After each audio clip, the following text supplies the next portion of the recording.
5월 6일 수요 예배 온라인으로 다 함께 들으시겠습니다. 먼저 찬양하시겠습니다. 나 무엇과도 주님을 우리 한 목소리로 한 마음으로 함께 하나님 앞에 올려드리겠습니다.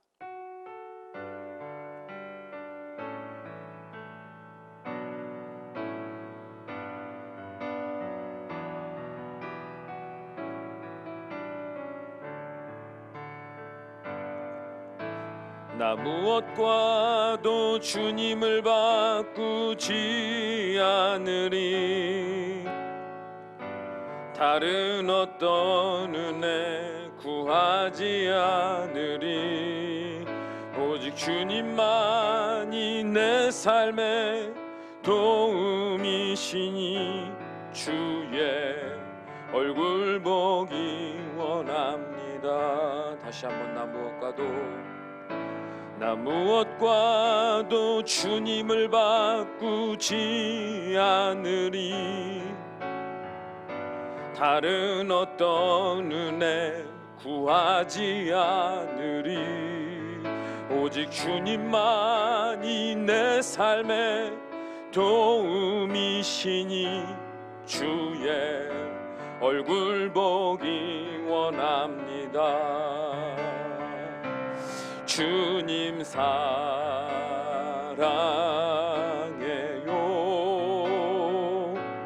온 마음과 정성 다해 하나님의 신실한 친구 되기 원합니다. 주님 사랑해요. 주님 사랑해요.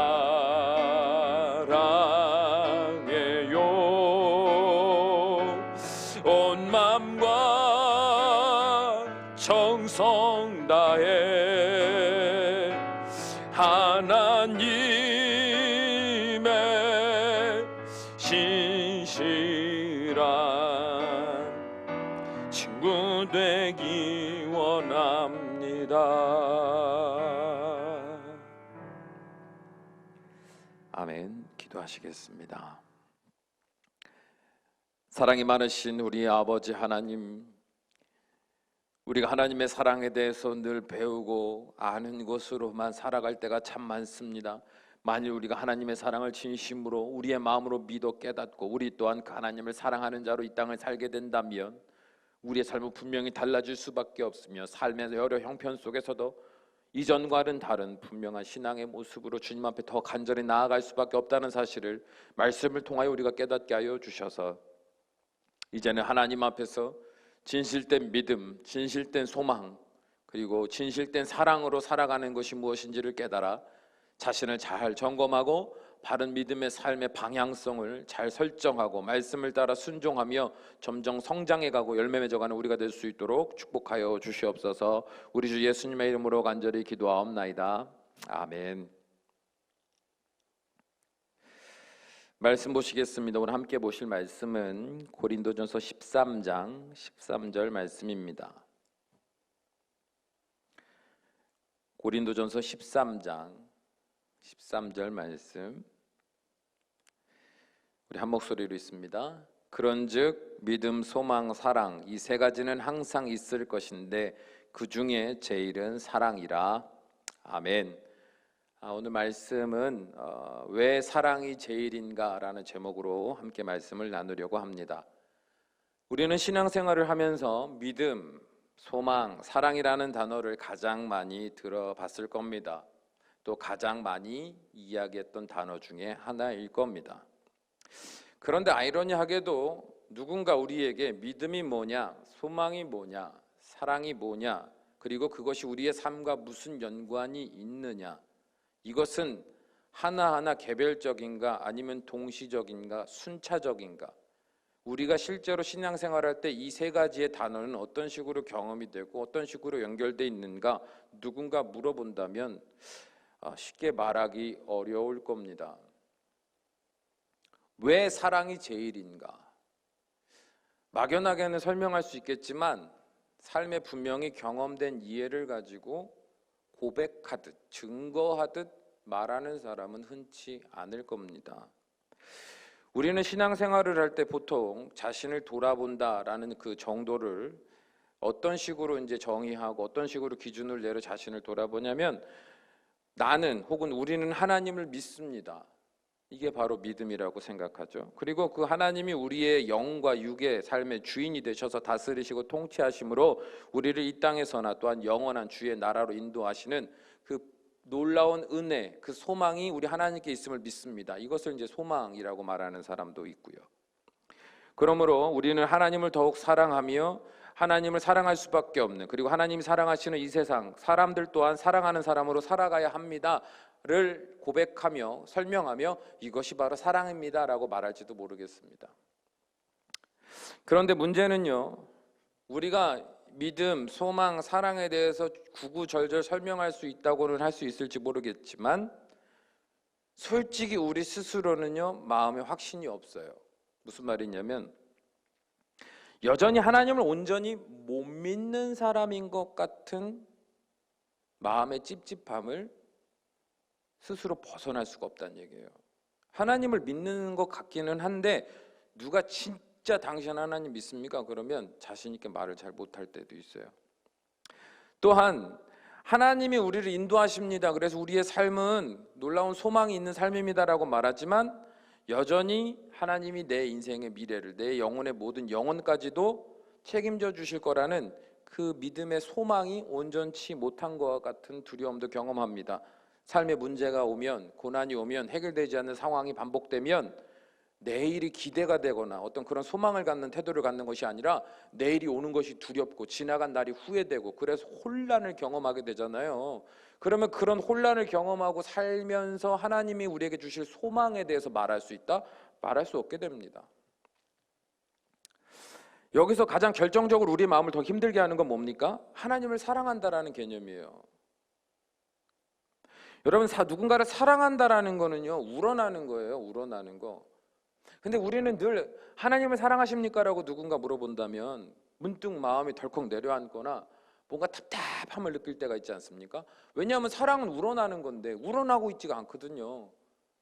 근데 교회 생활을 하도 오래 했으니까 하나님을 사랑하는 게 당연하고 마땅한 듯이 얘기를 하니까 아멘은 하지만 그렇게 아멘하는 것과는 다르게 내 마음은 하나님을 사랑해서 하나님 보고 싶고 막 하나님을 위해서 뭘 하고 싶고라는 막 그런 사랑의 마음이 없단 말이죠. 그러면 사랑에 대해서 이야기할 때 늘 마음이 자신이 없어요. 그렇기 때문에 많은 그리스도인들이 믿음에 대해서, 소망에 대해서, 사랑에 대해서 많이 들어보고 많이 이야기는 하지만 아이러니하게도 확실하게 설명할 수 없고 담대하게 증거할 수 없는 삶을 살아갑니다. 그리고 더 나아가 왜 오늘 본문의 말씀처럼 믿음, 소망, 사랑 이 세 가지 중에 이건 항상 있을 건데 왜 그 중에 제일은 사랑이라고 말했는지도 솔직히 말하면 이해가 안 돼요. 왜 사랑이 제일인가? 여러분, 근데 중요한 건 이 이해 없이 신앙생활을 한다라는 거는요 솔직히 말해서 시험을 풀어야 되는데 제대로 된 공부도 못하고 시험 문제가 왜 이렇게 출제되는지도 이해도 못하고 그냥 열심히 책 앞에 앉아 있다가 열심히 수업 시간 앉아 있다가 아무런 이해도 준비도 어떤 대비도 없이 그냥 시험만 무작정 치는 것 같습니다. 그러니까 항상 시험 문제를 제대로 풀 수가 없죠. 시험이 끝나면 와 끝났다라는 안도감을 있을 수는 있어요. 지나갔다, 시험 기간 끝났다, 아우 이제 좀 괜찮다. 근데 여러분, 이 말씀, 이 이해를 모르고 우리가 신앙생활을 하면 또다시 시험이 찾아올 때마다 우리는 똑같이 넘어질 거예요. 똑같이 불안하고 똑같이 실망할 거예요. 그리고 더 중요한 건 끝까지 하나님을 진심으로 사랑하는 마음을 신앙생활하는 내내 평생에 걸쳐서 갖기 어려울 겁니다. 이 땅에서 100년 동안 신앙생활을 열심히 한다 한들 모태신앙인으로 결국엔 하나님을 사랑하는 것이 무엇인지도 모르고 죽는다면 우러나는 그 사랑, 그래서 하나님이 너무 보고 싶고 하나님 때문에 내가 막 열심히 살아야지, 하나님 때문에 막 이런 고백, 이런 진실된 마음 하나도 없이 평생 신앙생활하던 사람이 죽어서 갑자기 우러나는 그 사랑을 할 수 있을 거라고 생각하십니까? 그래서 오늘 말씀은 중요해요. 중요합니다. 오늘 말씀을 우리가 함께 잘 이해하고 받아들임으로 지금 내 신앙의 상태를 점검하고 바른 신앙의 방향성을 바르게 설정하고 말씀을 그 전체적인 구조 틀 안에서 새롭게 잘 정립해서 이해하고 순종하는 우리의 삶이 됐으면 좋겠습니다. 이 이해를 갖기 위해서는요, 우선은 믿음의 조상 아브라함을 가지고 오늘 함께 좀 살펴보려고 합니다. 바벨탑 사건 이후 세상은 혼란한 때를 맞이합니다.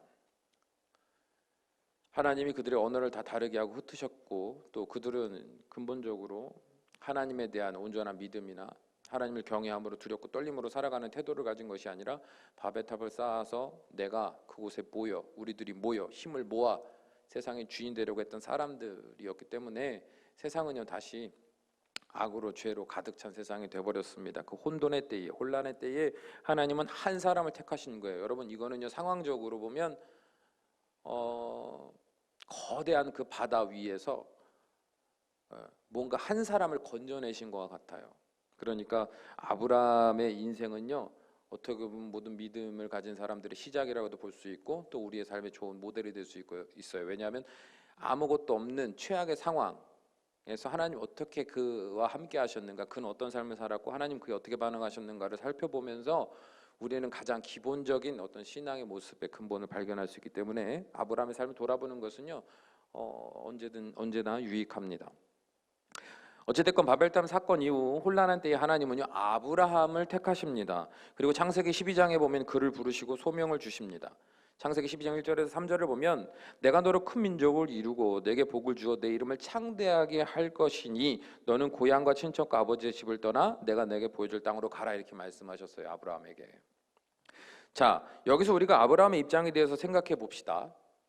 하나님이요 이제 아브라함에게 임하셔서 이런 소명을 주신 거예요. 자, 그러면 아브라함의 입장에서 믿음과 소망과 사랑 중에 지금 하나님이 주신 소명 안에서 어떤 신앙의 가치를 가장 먼저 경험하고 있을까요? 네? 아브라함을요 하나님 부르셨단 말이에요. 그 상황에서 갑자기 하나님이 그 상황에서 하나님을 믿게 되고 하나님이 인도하실 그 미래에 대한 소망을 갖게 되고, 그러면서 그 하나님을 막 사랑하게 되는 그런 막 어떤 그 신앙의 모든 그 가치들, 그 중요한 우선순위들이, 기준들이 막 아브라함 안에서 막 샘솟았을까요? 여러분, 하나님이 아브라함 자신을 택했을 때 그에게 있어서 가장 먼저 드러날 수밖에 없는 이 믿음, 소망, 사랑 세 가지 중에 가장 먼저 드러날 수밖에 없는 것은 뭐냐 하면 소망이죠. 소망.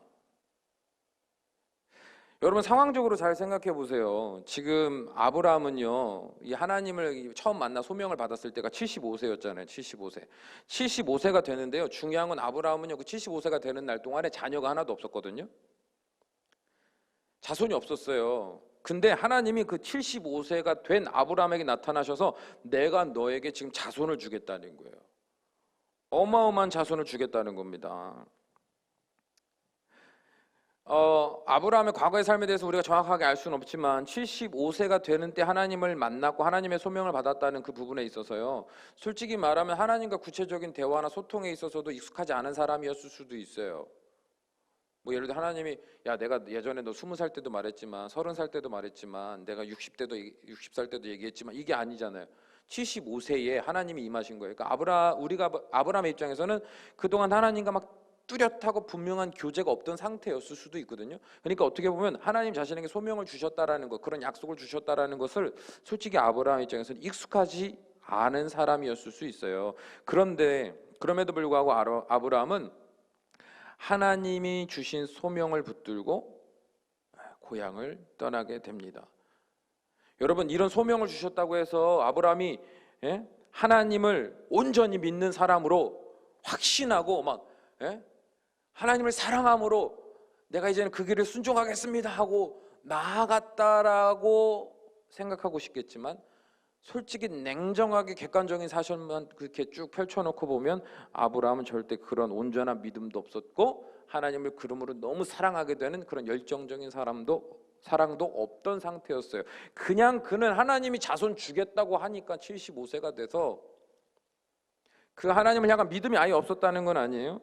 그 믿음이 있기는 있었지만 온전한 믿음이 아닌 작은 믿음 가지고 하나님이 주신 그 소망을 가지고 고향을 떠나게 된 거예요. 아브라함이 하나님의 소명을 받고 고향을 떠나 가나안 땅에 이제 거주하게 됩니다. 가나안 땅에 도착하게 돼요. 그러니까 하나님이 창세기 12장 7절에 보면 다시 그에게 나타나서 그래, 이 땅을 네 자손에게 주겠다 이렇게 말씀하십니다. 우선은 그냥 하란을 떠나서 계속 남쪽으로 내려오다가 이제 가나안 땅에 딱 들어가니까 하나님이 그때 임하셔서 그래, 이 땅을 네 자손에게 주겠다 그러신 거거든요. 그래서요, 아브라함이 감사함으로 그곳에 제단을 쌓고 여호와의 이름을 부르며 예배했어요. 그런데 그 땅에 기근이 심하게 들자 그는 어떻게 했어요? 애굽 땅으로 내려갔습니다. 우리 여기서 뭘 볼 수 있어요? 만약 그가 하나님의 약속을 향한 온전한 믿음이 있었다면 하나님이 직접 가나안 땅을 내 자손에게 주리라고 거듭 약속하신 그 하나님을 뒤로한 채 기근을 핑계로 애굽으로 도망하지 않았을 거예요. 우리가 믿고 싶은 그 아브라함, 온전한 믿음을 가진 아브라함이었으면 하나님이 거듭 그래 바로 이 땅 여기야 라고 말씀하셨는데도 불구하고 기근을 피해서 애굽으로 내려가지 않았을 거다 이 말이에요. 온전한 믿음이었으면. 더 나아가 애굽 사람들이 자신의 아내를 탐하게 될 것을 염려하여 그녀를 자신의 누이로 속이지도 않았을 겁니다. 만일 하나님이 아브라함에게 자손을 주신다는 약속이 만일 하나님이 아브라함에게 자손을 주신다는 약속이 성취되기 위해서 하나님이 직접 사라를 지켜주실 것을 믿었다면 말이죠. 무슨 말인지 이해되세요? 너에게 자손을 주겠다. 근데 자손을 주시려면 사라가요, 사라를 뺏기면 돼요, 안 돼요? 안 되는 거거든요. 나와 정혼한 이 아내를 통하여 우리가 함께 후손을 낳게 될 것을 내가 정말로 믿었다면 여러분 막 누이라고 해 막 이런 것을 가지고 불안함으로 자기가 스스로 다가올 고난을 피할 대책을 마련하지 않았겠죠. 물론 마련한다 하더라도 이런 식으로는 하진 않았을 거예요. 이건 하나님 무시하는 거거든요. 엄밀히 따지면. 아브라함에게 믿음이 있었다니까요. 그러나 그는 지금 온전치 못한 작은 믿음을 가지고 살아가고 있을 뿐입니다. 그래서 삶의 작은 시련에도 흔들리고 넘어지기 일쑤였습니다. 그럼에도 불구하고 그가 하나님의 소명을 따라서 고향을 떠날 수 있었던 가장 큰 이유는 하나님의 약속에 대한 소망이 있었기 때문이다 이 말이에요. 75세가 되어서도 갖지 못했던 자녀, 그 후손을 주신다는 하나님의 약속이 얼마나 설레는 말씀이었겠습니까? 이게 전부예요. 아브라함 믿음의 시작은. 우리도 마찬가지입니다. 우리가 신앙생활을 하면서요, 믿음, 소망, 사랑 중에 처음으로 경험하게 되는 것이 여러분 뭐라고 생각하세요? 하나님과의 관계에 있어서 여러분 처음부터 하나님을 사랑하고 처음부터 하나님을 온전히 믿고 막 그렇게 신앙생활을 시작하셨다고 생각하십니까? 말도 안 됩니다. 말이 안 돼요. 솔직히 우리가 하나님과 처음 신앙생활을 하고 하나님과의 관계를 맺어갈 때 가장 우리에게 영향을 주는 것은요, 소망입니다. 소망. 하나님을 믿으면 더 이상 내가 해결할 수 없는 삶의 문제들이 해결될 것을 기대함으로 주 앞에 나아가는 것. 여러분 이런 소망을 가지고 솔직히 우리는 하나님께 나아갈 수밖에 없어요. 이게 정말 중요한 게 여러분 우리는 육적인 사람이거든요. 성경에도 보면 믿음의 초보, 믿음의 미성숙한 어린아이와 같다 이렇게 얘기할 때는요, 주로 이제 어떤 사람 말하냐면 물론 예수를 믿어 영의 상태로 영적인 사람으로 거듭난 사람이기는 하나 여전히 육신의 소욕이 더 크게 지배하는 사람들을 성경에서는요 영적으로 이제 미성숙한 사람이라고 말하거든요. 어린아이와 같은 사람. 여러분 우리가 그런 사람으로 신앙생활을 시작하는 거예요. 처음부터 육신의 삶, 육신의 소욕, 육신의 생각, 판단을 그냥 완전히 넘어서가지고 완전 영적인 완벽한 사람이 돼서 신앙생활을 할 거라고 생각하십니까? 아니에요. 육적인 사람에서 영적인 사람으로 변화되어 가는 거잖아요. 신앙생활이라는 게. 그러면 처음에 시작은요 당연히 육적인 사람에서 시작을 해요. 그럼에도 불구하고 하나님을 믿게 된다. 그 이유는 뭐예요? 네, 여전히 육적인 삶에서 필요한 소망이 하나님 안에 있다는 걸 알고 조금은 믿기 때문이에요. 그러니까 처음에는요, 하나님을 믿으면 이런 문제들이 해결될 거고 이런 고난이 없어질 거다라는 소망을 가지고 처음에는 하나님께 접근하게 된다 이 말이에요. 하나님을 믿게 된다 이 말이죠. 모태신앙을 가진 사람들은요, 어렸을 때부터 부모님을 따라 교회를 다녔기 때문에 이 말을 잘 이해하지 못할 수도 있습니다. 그러나 이전에 전혀 하나님을 믿지 않다가 예수님을 믿게 된, 하나님 믿게 된 사람들은요, 제가 하는 말이 뭔지를 잘 알아요. 저도 목회를 하다 보면 이제 다 어른이 돼서 나중에 신앙 생활을 하시는 분들을 많이 보게 되거든요. 근데 그들의 얘기를 들어보면 막 진짜로 하나님 만나서 하나님을 너무 사랑하게 되고 너무 믿게 되고 막 그래가지고 신앙생활을 하는 사람 없습니다. 처음에 하나님께 나오는 이유는 별거 없어요. 경제적으로 너무 힘든 거죠. 경제적으로 너무 힘들어서 주변에 도움을 청해도 아무도 그 신음을 들어주지 않아요. 관심도 주지 않아요. 너무 절박해요. 힘들어요. 그런데 누군가가 하나님 한번 믿어볼래? 하나님은 해결해 주실 수 있어. 절박한 심정에 지푸라기라도 잡는 심정으로 하나님께 나온 거예요. 나온 이유가 뭐예요? 하나님 온전한 믿음도 아니에요. 하나님 그냥 온전한 사랑도 아니에요. 지금 하나님 믿으면 그래도 뭐라도 해결될 거라는 작은 소망이 있는 거죠. 남편이나 자식, 부모의 문제로 정신이 무너지고 가슴이 터질 것 같은 고통 속에 있던 누군가도 지푸라기라도 잡고 싶은 심정에 하나님께 나아옵니다. 가족 얘기는 더군다나 누구한테 쉽게 하지 못하잖아요. 그러니까 외롭고 힘들죠. 답답하죠. 예? 철부지들이나 어디 가서 자기 부모 욕하고 형제 욕하고 남편 욕, 뭐 여기까지. 철부지들이나 그렇지. 어떻게 보면 누워서 자기 얼굴에 침 뱉기 아닙니까? 정상적으로 조금만 생각해보니까 말을 못하는 거예요. 그러니까 속에서 막 골마 터지죠. 근데 하나님은 안 보이잖아. 그리고 하나님께 기도하면 보니까 옆집 가정도 해결이 되고 저쪽 집도 해결이 되고 그랬대. 누가 와서 나한테 얘기해줘. 아, 나도 하나님 믿으면 그렇게 될까 싶어서 하나님께 그런 소망을 가지고 나올 수 있어요. 세상에 홀로 있는 것과 같은 외로움과 공허함에 빠져 살 소망이 없던 누군가도 자신의 삶의 새로운 자신의 삶의 소망을 찾기 위해서 하나님께 나올 수도 있어요. 여러분, 모태신앙이 아닌 나중에 이제 신앙을 선택하게 된, 하나님을 믿는 걸 선택하게 된 사람들도 처음에 나올 때 절대 믿음도 온전한 믿음도 아닌, 온전한 사랑도 아닌 그냥 소망이에요. 소망. 거기에 작은 믿음, 그거 갖고 하나님께 나온 거예요. 그렇다면 모태신앙을 가진 자들 어떻습니까? 방금 말씀드린 문제들 물론 다 동일하게 적용이 됩니다. 모태신앙을 가졌다 그래서 뭐 경제적으로나 가족의 문제나 뭐 여러 가지 정서적 문제가 없습니까? 다 똑같죠.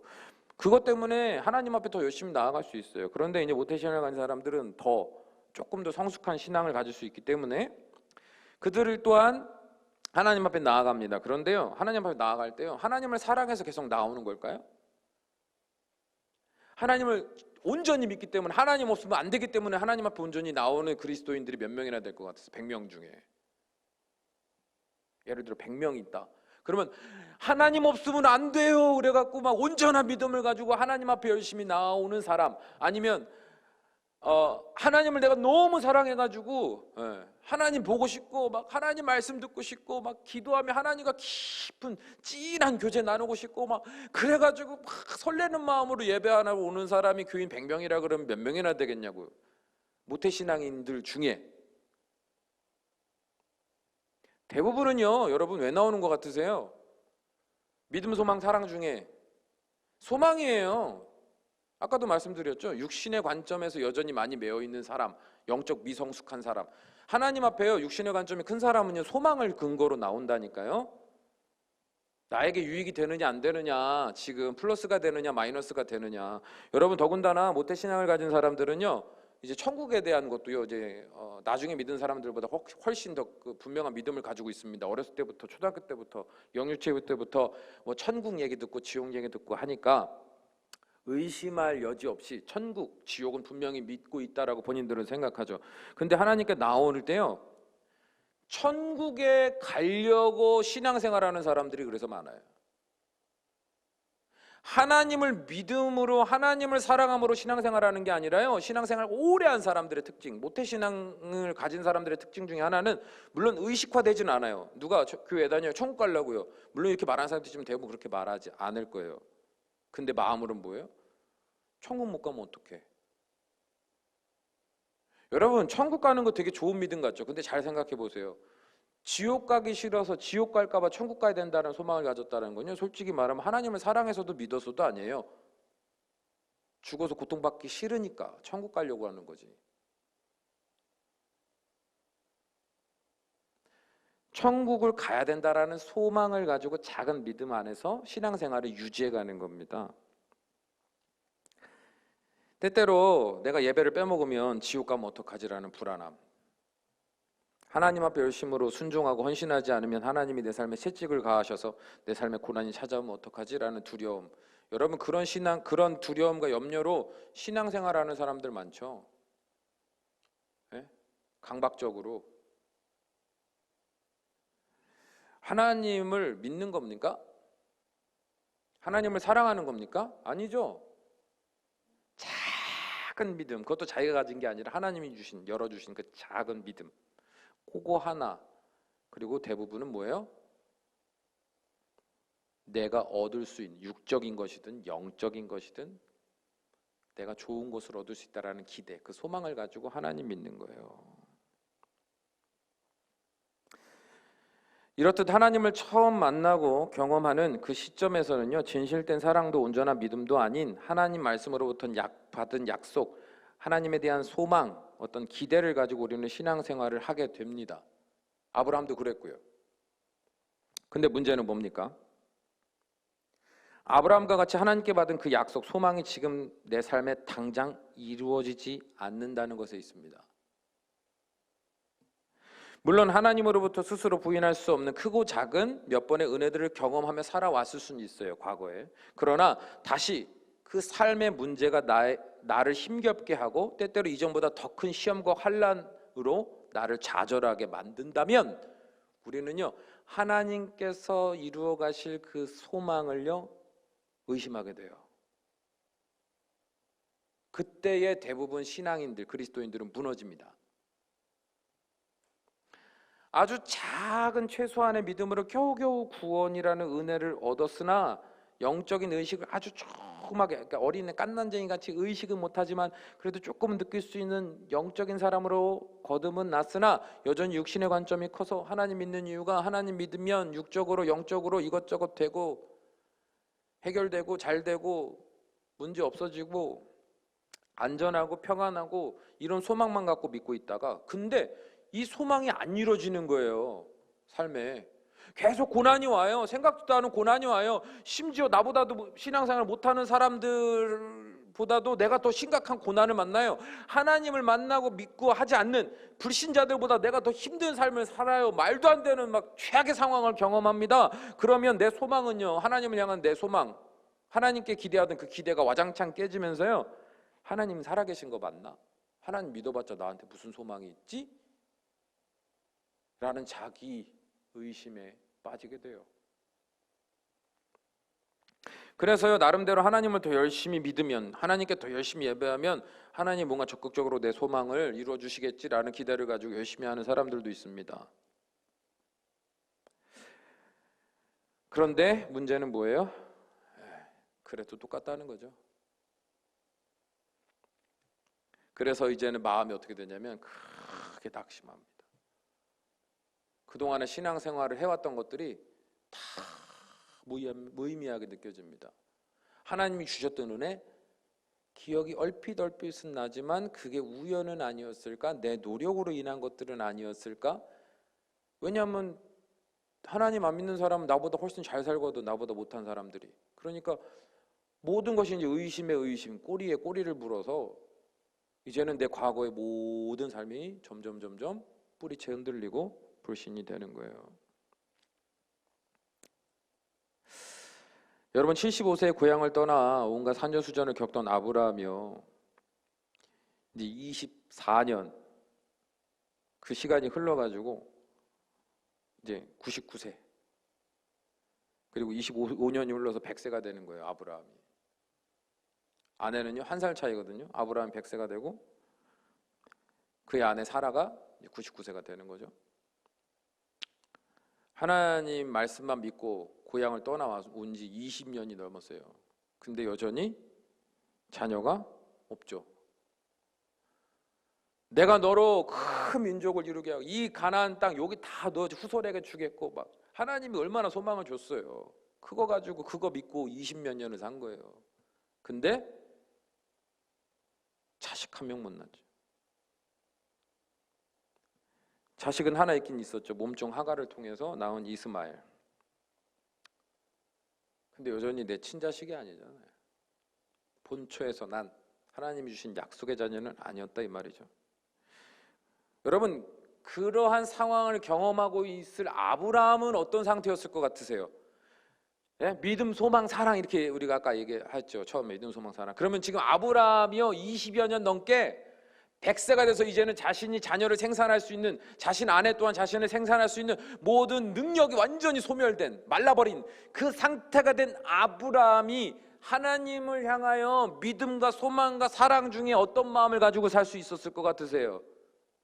하나님을 온전히 믿었을까요?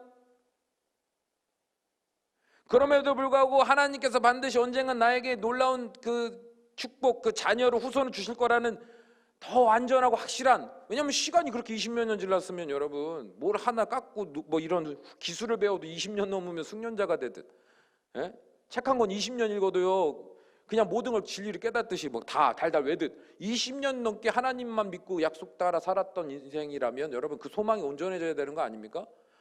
아니면 더 나아가 와 나를 20여 년 넘게 나를 책임지시고 인도하신 하나님 너무 사랑해요. 그럼 하나님 또 사랑하게 돼야 되는, 우리는 뭔가 그런 기대를 갖잖아요. 그런데요 여러분, 아브라함은요 하나님이 자손을 주겠다는 약속이요 이루어지지도 않았고요, 자신의 몸은요, 자신의 아내의 몸은요 완전히 말라버려서 이제는 더 이상 자녀를 생산할 수 없는 형편이 됐을 때 아브라함은요 믿음, 소망, 사랑 이게 아니라요 마음이 강팍해졌어요.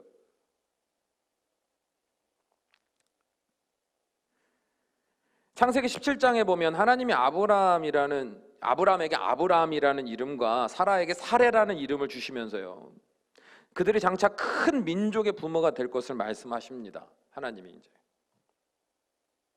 그런데 그들이 어떻게 했어요? 와 이제 하나님 비로소 그때가 왔군요 하면서 막 기뻐함으로 하나님 앞에 엎드렸습니까? 아니에요. 하나님이 99세 때 그들에게 나타나셔서 그 약속을 하셨을 때 내가 너희들에게 주겠다 했을 때 17장에 보면 17장 17절에 보면 아브라함이 하나님 앞에 엎드려 있는 상태거든요. 왜냐하면 하나님 나타나셨으니까 뭐 말씀하시니까 그 두려움이 있겠죠. 엎드려서 하나님이 이제는 99세 아브라함에게 자녀를 줄 거야. 이름도 이제 바꿔. 아브라함, 사레야. 그랬더니 엎드린 채 아브라함이 웃었다 이렇게 말합니다. 웃었어요.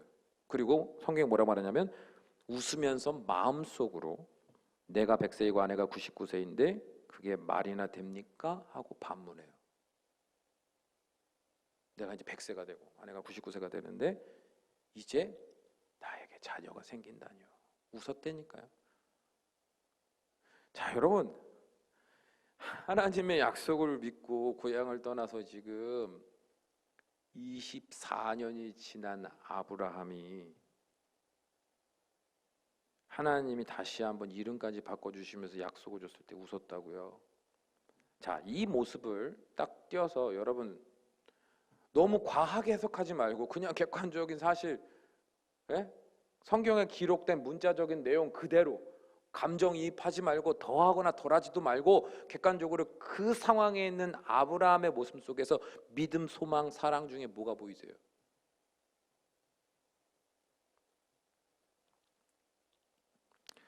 믿음도 없어요. 사랑도 없어요. 거기서 소망밖에 안 보이는 거예요. 그 소망도 하나님이 주신 소망이 아니라 하나님이 주신 소망을 붙들고 내가 기대하는 내 소망. 아브라함은요 도저히 하나님의 깊으신 뜻을 이해하지 못했죠. 당장 하나님의 약속 그 소망이 이루어졌냐 이루어지지 않았냐만 본 겁니다. 자 그럼 하나님이 어떻게 하셨어요? 이제 아브라함 버리셨습니까? 여전히 자기중심적으로 하나님 뜻도 모른 채 하나님이 주신 말씀 그 약속 그 소망이 이루어졌냐 이루어지지 않았냐 그것만 집중하고 하나님 말씀하셔도 비웃고 속으로는 끝났어 라고 말하는 아브라함 하나님 버리셨습니까? 아니에요. 하나님은요 아브라함이 그렇게 믿지 못할 것을 아심에도 선택하신 거예요. 이게 중요해요. 여러분 하나님은요 우리 연약함을 잘 아십니다. 성장은요, 아이들의 성장은요 독촉해서 이루어집니까? 예?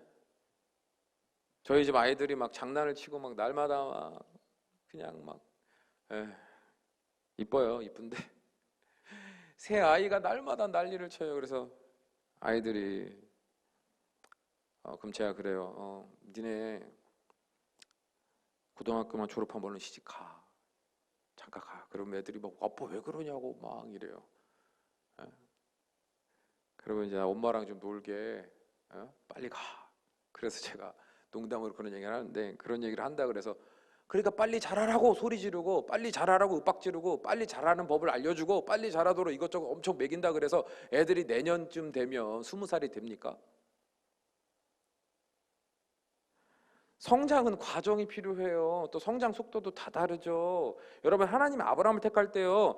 아브라함 너 내가 진짜 택했으니까 특별하게 택했으니까 너는 당장 나를 온전히 믿고 1년 안에 온전히 믿고 2년 안에 더 온전히 믿고 3년 안에 나를 완전히 사랑하고 나 없으면 못 사는 인간 되고 그래갖고 너 5년째쯤 됐을 때 막 여러분 하나님이 이런 계산과 이런 기대 가지고 계실까요? 아니에요. 하나님은 다 아셨거든요. 아브라함 연약함을요. 하나님이 주신 소망 이루어지지 않았다고 하나님 앞에서 비웃을 거 하나님도 아셨어요. 그런데 하나님은 아브라함을 그런 연약한 아브라함을 그래도 택하신 거예요. 이게 하나님의 이제 크기예요. 하나님의 여유예요. 그리고요 하나님이 약속하신 대로 100세 때 아브라함은 사례는 이삭을 얻습니다.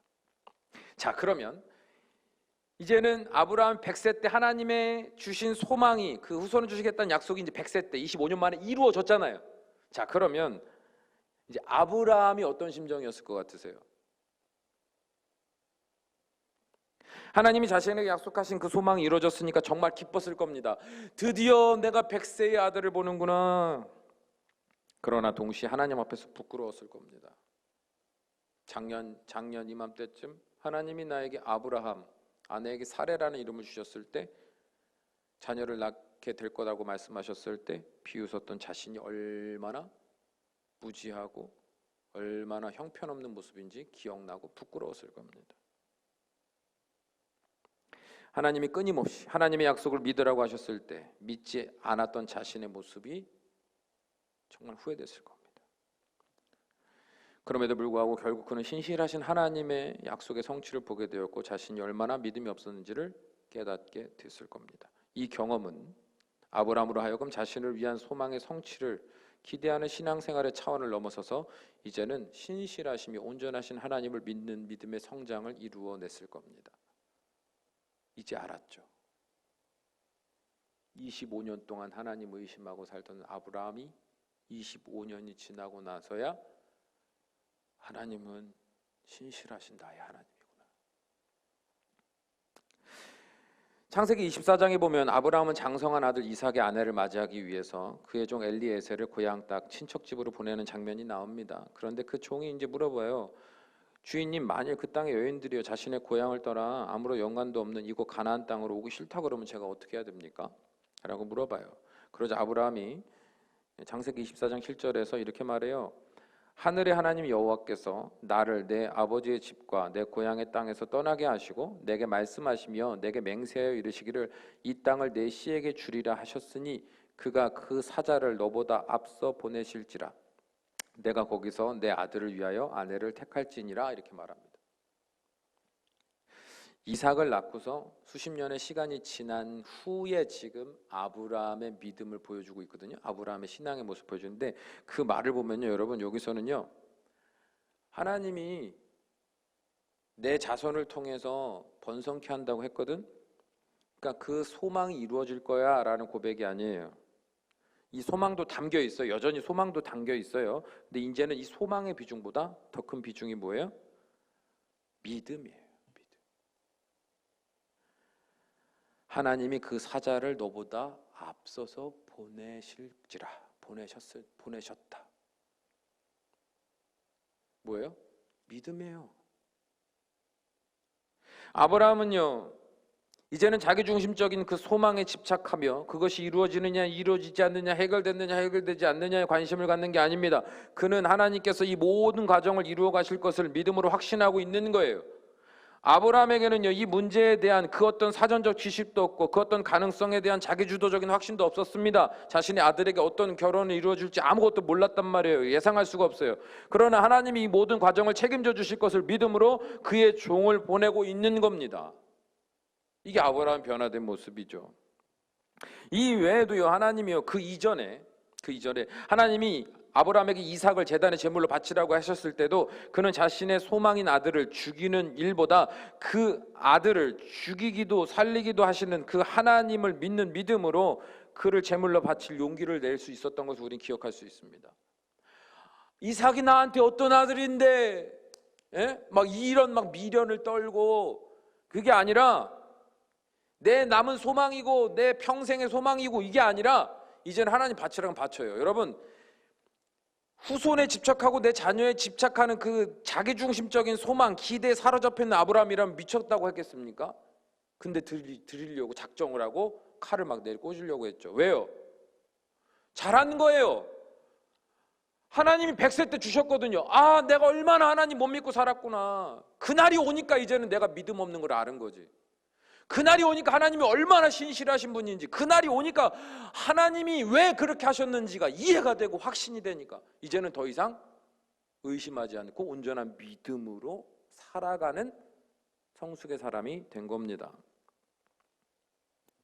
자, 그러면 이제 자신의 상황을 넘어서서 자기중심적인 소망 안에서 하나님이 이루어주나 이루어주지 않나만 보는 믿음이 아니라 이제는 이 소망의 차원을 넘어서서 어떤 상황 속에서도 하나님을 믿는 믿음으로 살아가는 사람들은요, 그럼 거기서 멈출까요? 거기서 멈출까요? 너무 말씀이 길어지니까 뒷부분은요, 간략하게 이야기하면 그런 거예요. 그 믿음으로 계속 살아내는 거예요. 때로는요, 고난이 와도 믿음이 이제 아는 믿음이 아니에요. 지적 믿음이 아니에요. 경험을 통해서 믿음이 자라는 거예요. 그래서 이제는 그 믿음이 자라는 사람은요, 내 삶에 고난이 오잖아요. 그럼 예전에는 왜 또 고난 주세요? 하나님 이 고난 언제 해결해 주실 거예요? 왜 나한테만 이런 고난 주세요? 하나님 살아계시는 길은 한 거 맞는 거예요? 라고 했던 사람이 이제는 믿음이 성숙하면 잠잠히 이 고난에도 뜻이 있고 목적이 있음을 믿어요. 내가 생각하고 기대하는 것보다도 시간이 오래 길어져도 때로는 지쳐서 힘들어서 원망의 마음도 생기고 의심의 마음도 생기지만 결국에는 믿음으로 그 모든 시간에 해야 될 크고 작은 일들에 있어서 최선을 다해요. 하나님이 그렇게 하실 만한 이유가 있다는 걸 믿음으로, 믿음 소망을 가지고, 근데 믿음 안에 소망을 품고 사는 거죠. 예전에는 소망 안에서 아주 조그만 믿음을 품고 살았다면, 그래서 믿음으로 하루하루를 삽니다. 그런데 그렇게 삶을 반복하며 살다 보니까요, 계속해서 하나님이 아브라함에게 100세 때 자녀를 주셨던 것과 같이 하나님의 정확한 때에 내 안에 갖고 있던 소망들이 발견되어지고 성취되어지고 문제가 해결되어지고 고난이 끝나고 뭔가 막혔고 답답했던 것들이 풀어지고 허물어지고 새로워지는 과정을 이렇게 한 번, 두 번, 세 번, 네 번 믿음으로 인내하면서 살다 보니까 경험하게 되는 날들이 와요. 그 경험하는 날들이 오면요, 우리가 동시에 뭘 깨달아요? 와, 그럼 됐네 안 됐네 믿었더니 됐네 안 됐네가 아니라 그 과정 속에서 하나님이 왜 그렇게 하셨는지를 알게 돼요. 지금은 모르죠. 지금 몰라요. 저도 몰랐어요. 지금도 모르는 거 많아요. 저 어렸을 때 청년회 때에 좀 많이 힘든 시기를 보냈습니다. 그 누구도 저를 상담해 주지 못할 정도였어요. 저를 상담해 주셨던, 그러니까 전문 상담가죠. 큰 교회에서 전문 상담가로 활동하시는 목사님이 저를 상담해 주고 싶다고 찾아왔는데 그분이 저한테 나중에 그런 얘기를 하시더라고요. 너는 내가 안 될 것 같다.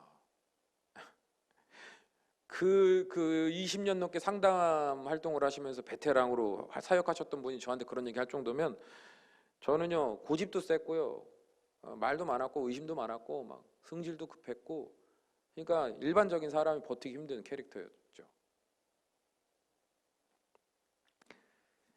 그래서 그 시간에 더 어둠에 짙은 시간, 그 시간을 살았던 것 같습니다. 그런데 하나님이 그 오랜 시간을 살면서 하나님 그 과정을 경험하게 하시고 극복의 과정을 경험하게 하시고 새로 거듭나고 태어나는 시간들을 분명한 질서 속에서 정확한 때에 경험하게 하시면서 나중에 이제 지나고 나니까 뭐가 보이냐면 그 어둠의 깊은 터널을 나오고 나니까 그 어둠의 깊은 터널을 걸어가고 있는 사람들이 보이고 이해되고 그들을 향한 책임의식이 생기고 그들을 향한 애절한 애통하는 마음이 생기고 그들을 향한 하나님의 마음이 이해가 되고 이제는 안 거예요. 홀로 거룩한 길을 걸어가고 홀로 평탄한 길을 걸어가고 홀로 행복한 길을 걸어갔다면 그 사람들이 이해가 안 됐을 거예요. 근데 그 시간을 살고 나니 오히려 그 시간에 사는 사람들이 정죄가 아니라 긍휼히 여김으로 하나님의 마음으로 볼 수 있는 시야를 열어주시더라. 그러니까 나중이 돼서야 알게 되는 거예요. 하나님이 왜 그런 시간 동안 침묵하셨는지, 그렇게 구했는데도 왜 그런 고난의 때를 주셨는지 이제는 이해가 되는 거예요. 나중이 되니까. 아브라함도 마찬가지였고 믿음으로 이 시간을 인내하며 살아냈던 사람도 이 정확한 때들을 계속 경험하고 나서 비로소 하나님의 크신 그림, 크신 뜻, 그 계획들을 발견하고 이해하게 되는 겁니다. 그러면서요, 어떤 사람이 될까요? 네, 그 하나님을 더 이상 의심하는, 뭐 믿느냐 안 믿느냐 이런 차원이 아니라 이제 온전한 믿음으로 뭐 하나님을 의지 이런 차원이 아니라 이제 하나님을 사랑하는 존재가 되는 거예요. 그거 알죠, 여러분? 10번 찍어 안 넘어가는 나무 없다. 이게 무슨 원리라고 생각하세요? 지금 뭐 이 안에는, 이 속담 안에는 무슨 과정이 담겨 있다고 생각하세요? 쉽게 예를 들면 저 사람이 나를 사랑한대요. 계속 나한테 와요. 그럼 내가 매몰차게 몰아내잖아요. 싫어요. 또 와요. 사랑한대요. 싫어요. 이번에는 아예 못 오게 물 한 바가지를 끼얹었어. 근데도 또 날 사랑한다고 다음 나와요. 그래서 이번에는 너무 좀 그러니까 하여간 막 더 안 좋게 막 행동했어. 예? 때리고 막 욕하고 그랬는데도 10번째까지도 찾아와요. 그러면 사람이요, 그 사람의 사랑을 의심하고 그 사람에 대해서 마음을 열지 않던 사람도요, 그 사람의 진심을 보면서 마음을 열게 되는 거거든요. 마찬가지예요. 하나님을 처음엔 잘 못 믿어요. 하나님 믿으면 잘 된다면 안 됐네. 근데 믿음이 좀 자라서 안 이루어져도 그래도 하나님 이루시겠지 인내하면 사는데, 근데 너무나 오랜 또 고통의 시간을 보내고 나니까 하나님이 해결해 주셔도 뭔가 진이 다 빠지고 또 이렇게 살아야 되나라는, 솔직히 말하면 약간 찝찝한 믿음, 아직도 온전하지 못한 믿음으로. 근데 또 그런 은혜를 주시고 또 그런 은혜 주시고 이제 쭉 경험하다 보니까 나중에 알게 되는 거예요. 하나님이 진짜 나를 얼마나 사랑했는지. 내가 그렇게 하나님 앞에서 의심하고 원망하고 온전한 믿음도 아닌, 그 열심 있는 신앙도 아닌 그런 삶을 살았는데도 하나님이 내 믿음을 성장시키시고 내 영과 육의 삶을 윤택하게 하시고 결국은 이 아름다운 오늘의 삶을 살게 하시고, 돌이켜보면 야, 이거는 사랑이 아니면 못하는 거구나. 하나님 나 진짜 사랑하셨구나. 경험으로 알게 돼요. 확신하게 돼요. 나 같은 걸 하나님이 진짜 사랑해, 끝까지 나를 포기하지 않고 사랑해 주셨구나. 이걸 알게 되는 거예요. 그러면요, 마음이 어떻게 돼요? 하나님을요 더 사랑하게 돼요. 진심으로. 아는 사랑이 아니라 진짜 우러나는 사랑. 이 사랑은요 여러분, 갑자기 생겨나는 거 아니에요. 과정 없이 생겨나는 거 아니에요. 소망과 믿음의 치열한 몸부림 속에 결국엔 깨달아지고 발견되어지는 거예요, 이 사랑은. 그래서 이 사랑을 가진 사람은요 여러분 무서울 게 없어요. 왜냐하면 너 하나님 믿을래 죽을래 그러면 죽음이 두렵죠. 근데요 그 과정을 살아낸 그 경험과 그 단단한 믿음, 그 충만한 믿음, 그 은혜 수많은 흔적들, 기억들이 내 안에서요 비워낼 수가 없을 만큼 내 안을 가득 채운 거예요. 그러면 두려움은 있지만 죽겠소라고 말하게 되는 거죠. 그래서요, 믿음, 소망, 사랑 이 중에 제일은 사랑이라. 소망은요 언제든지 흔들립니다. 믿음이요 온전한 믿음으로 살아내는 모든 과정 속에서 늘 우리는 의심하고 불안해합니다. 그런데요, 이 모든 과정을 거쳐서 진짜 그 사랑을 확인하고 내 안에 분명한 고백이 되는 그날이 오면, 그때부터는 우리는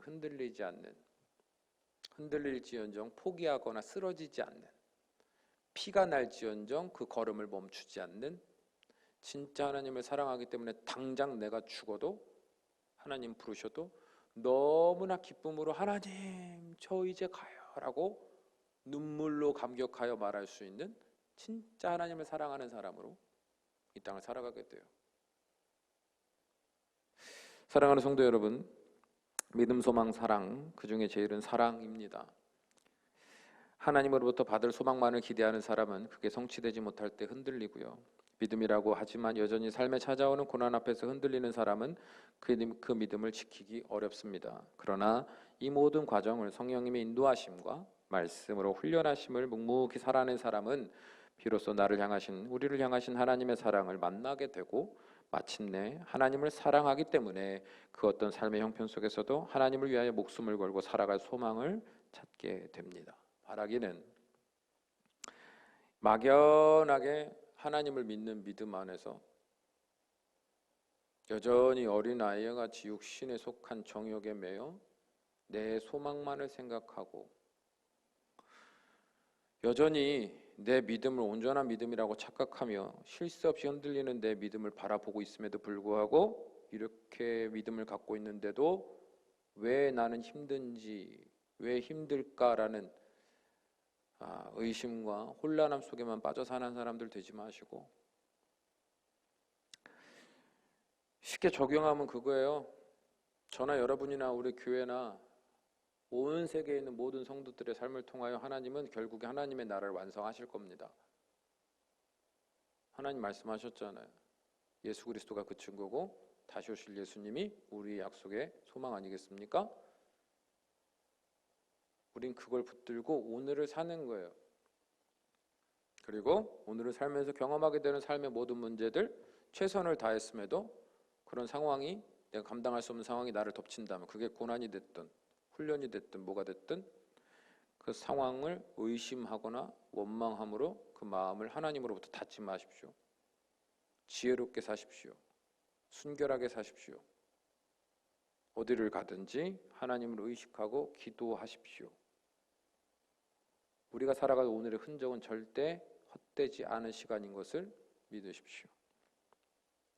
그리고 그 순간이 계속해서 우리의 믿음을 성장시키고 하나님을 향한 믿음을 온전케 할 때 더 이상 하나님을 사랑하는 그 마음을 포기하지 마시고, 죽어도 하나님 때문에 죽는 사람들로 결단해 가는, 그래서 하나님 나라를 소망하며 이 땅에 무엇으로부터도 자유로울 수 있는 그런 저와 여러분이 되시기를 주님의 이름으로 축원합니다. 기도하시겠습니다. 사랑이 많으신 우리 아버지 하나님, 우리는 연약하고 미련합니다. 그래서 하나님을 의심하고 원망할 때도 많습니다. 그럼에도 하나님은 우리를 포기하지 않으십니다. 여전히 소망을 가지고 나의 삶을 위해서만 하나님 앞에 기웃거리는 우리를 믿음의 사람 되게 하시고, 믿음의 사람 되게 하시고, 다시 하나님의 사랑을 발견하여 하나님의 진심을 느껴 하나님을 더욱더 사랑하는 주의 백성들로 성장시켜 가심을 깨닫게 하여 주시옵소서. 그러므로 사랑하는 자녀들이 하나님을 사랑하기 때문에 오늘도 감사함으로, 내일도 소망으로, 믿음으로 온전히 살아가는 거룩한 주의 자녀들 되게 하셔서 주님 앞에 잘했다 칭찬받고 주님이 마음껏 사용하실 수 있는 하나님과 진실된 사랑의 관계의 사람들이 되어갈 수 있도록 축복하여 주시옵소서. 예수님의 이름으로 기도합니다. 아멘.